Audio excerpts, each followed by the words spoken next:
રોજબરોજના ભોજનમાં જોવા મળતી એક અત્યંત સામાન્ય વસ્તુ પાછળ ક્યારેય કોઈ અદ્ભુત વિજ્ઞાન હોઈ શકે ખરું? આજના આ ખાસ વિશ્લેષણમાં આપણે ભારતીય રસોડામાં પેઢીઓથી સચવાયેલા એક એવા જ પ્રાચીન રહસ્યને ઉકેલવાના છીએ. આપણે વાત કરી રહ્યા છીએ પરંપરાગત ભારતીય અથાણા વિશે. હા, સામાન્ય રીતે જેને આપણે માત્ર ભોજનનો સ્વાદ વધારનાર એક સાધારણ ચટપટી વાનગી માનીએ છીએ, તેનો સાચો ઇતિહાસ અને વિજ્ઞાન કંઈક અલગ જ રોમાંચક વાર્તા કહે છે. તો ચાલો રસોડાના આ રહસ્યમય વિજ્ઞાનની સફર શરૂ કરીએ. હવે પહેલી નજરે આ પ્રશ્ન થોડો આશ્ચર્યજનક લાગી શકે છે કે શું પરંપરાગત અથાણાં ખરેખર દવા છે? આજના આધુનિક યુગમાં એક બહુ મોટી ગેરસમજ ફેલાયેલી છે કે અથાણું એટલે માત્ર જીભના ચટાકા માટે ખાવામાં આવતી એક બિનઆરોગ્યપ્રદ વસ્તુ. સ્વાસ્થ્ય પ્રત્યે જાગૃત લોકો તો અવારનવાર અથાણાથી દૂર જ ભાગતા હોય છે, એવું માનીને કે તે ખાવું એટલે જાણે આહાર સંબંધી કોઈ બહુ મોટી ભૂલ કરવી. પરંતુ જો આપણે પ્રાચીન ગ્રંથોના પાના ફેરવીશું અને તેની સાચી સમજણ મેળવીશું તો આખું જ ચિત્ર જ બદલાઈ જશે. ચાલો આ મુદ્દામાં થોડા વધુ ઊંડા ઉતરીએ. આધુનિક તબીબી સલાહ અને આપણા પ્રાચીન આયુર્વેદિક વિજ્ઞાન વચ્ચેનો આ તફાવત ખરેખર જોવા જેવો છે. આધુનિક સમયમાં ઘણા ડોક્ટરો અથાણાં ખાવાની ચોખ્ખી ના પાડે છે. મોટાભાગે તેમાં રહેલા મીઠા અને તેલનો ડર બતાવવામાં આવે છે. પણ વાસ્તવિકતા એ છે કે આ સલાહ પાછળ આપણી પરંપરાગત બનાવટની સાચી જાણકારીનો જ અભાવ છે.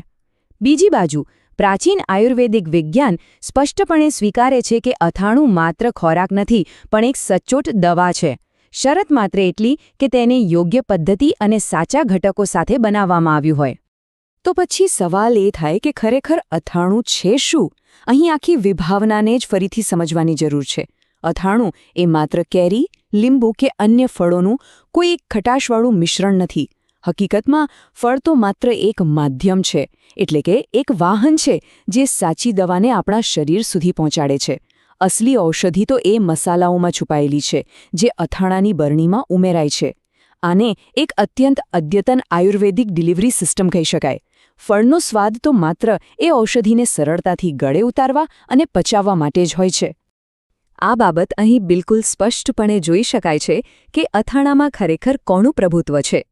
પ્રાચીન આયુર્વેદિક જ્ઞાન અનુસાર જ્યારે અથાણામાં ઔષધીય મસાલાઓ ઉમેરવામાં આવે છે ત્યારે તે ફળની કોઈપણ નકારાત્મક અસરને સંપૂર્ણપણે કાપી નાખે છે.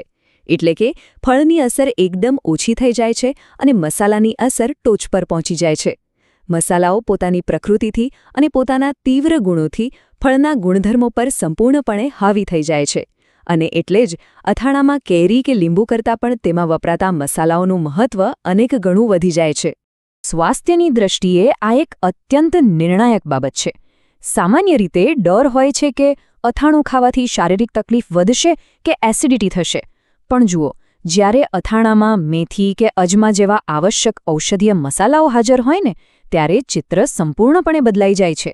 વાત અને કફના અસંતુલનથી એટલે કે સાંધાના દુખાવા, વાયુની તકલીફ કે શરદી ખાંસીથી પીડિત લોકો પણ આવા ઔષધીય અથાણાનું કોઈપણ જાતના સંકોચ વિના સેવન કરી શકે છે, કારણ કે આ મસાલાઓ શરીરમાં રહેલા આવા અસંતુલનને મૂળમાંથી જ દૂર કરવાનું કામ કરે છે.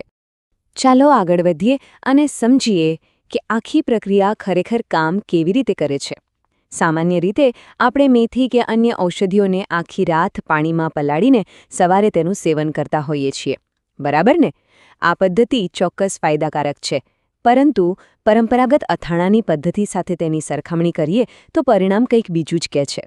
અથાણામાં આ જ મેથીના દાણા તેલમાં મહિનાઓ સુધી પલળેલા રહે છે. એક રાત પાણીમાં પલાળવાની રીત અને તેલમાં લાંબા સમય સુધી આઠવણે લાવવાની આ રીત વચ્ચેનો આ નાનકડો તફાવત જ અથાણાને એક સામાન્ય ખોરાકમાંથી શક્તિશાળી ઔષધિમાં ફેરવી નાખે છે. અને આ તેલમાં પલાળવાની પ્રક્રિયાનું પરિણામ સાંભળશો તો ખરેખર દંગ રહી જશો.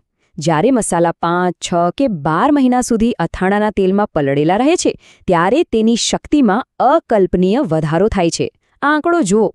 રાતોરાત પાણીમાં પલળેલા મસાલાની સરખામણીમાં તેલમાં રહેલા મસાલા ઓછામાં ઓછા 20 ગણા, હા પૂરા 20 ગણા વધુ શક્તિશાળી અને અસરકારક બની જાય છે. વિચાર કરો, આ કોઈ સામાન્ય વધારો નથી, પણ આપણા રસોડાની ભરણીની અંદર એકદમ શાંતિથી આકાર લેતી એક ઔષધીય ક્રાંતિ છે.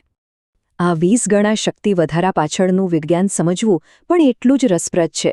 આપણા પ્રાચીન આયુર્વેદિક નિષ્ણાતો આ પદ્ધતિ પાછળની રાસાયણિક પ્રક્રિયા બહુ સારી રીતે સમજતા હતા. એક વાત સ્પષ્ટ છે કે તેલ વિના ક્યારેય સાચું અથાણું બની જ ન શકે.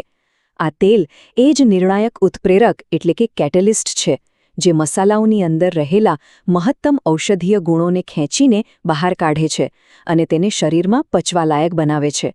તેલની સતત હાજરી જ આ મોટા શક્તિગુણક એટલે કે મલ્ટીપ્લાયર ઇફેક્ટને સક્રિય કરે છે. એટલે જ કહેવાય છે કે અથાણાનું તેલ ફેંકી દેવા જેવું નહીં, પણ એકદમ ઔષધિ સમાન છે. આ બધું જાણ્યા પછી પેઢીઓથી આપણા ઘરોમાં ચાલતી આવતી પરંપરાઓ પ્રત્યે ઊંડો આદર જાગ્યા વિના રહેતો નથી.